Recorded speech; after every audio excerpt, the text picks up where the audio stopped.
இலங்கை போக்குவரத்து சபைக்கு சொந்தமான வெள்ளவாய டிப்போவுக்கு சொந்தமான பஸ் ஒன்று மாத்தறையிலிருந்து பண்டாரவழிக்கு நேற்று இரவு பயணிகளை ஏற்றி வந்தது.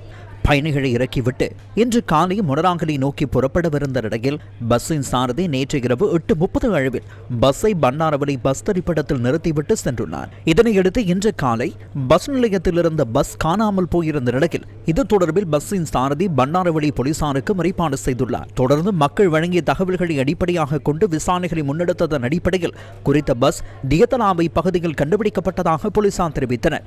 தடயவியல் போலீசார் மற்றும் மோப்ப நாய்கள் வரவழைக்கப்பட்டு விசாரணைகள் முன்னெடுக்கப்பட்டதுடன் பஸ்ஸின் சாரதி மற்றும் ஓட்டுநரிடமும் விசாரணைகள் முன்னெடுக்கப்பட்டு வருவதாக போலீசார் தெரிவித்தனர். இதுவழி குறித்த பஸ் இன்று அதிகாலை 12:30 அளவில் நாகழ பகுதியில் 2 வாகனங்களை மோதிவிட்டு சென்றுள்ளதாக அப்புதளை போலீஸ் நிலையத்திற்கு முறைப்பாடுகள் கிடைக்கப்பெற்றுள்ளதாகவும் போலீசார் தெரிவித்தனர்.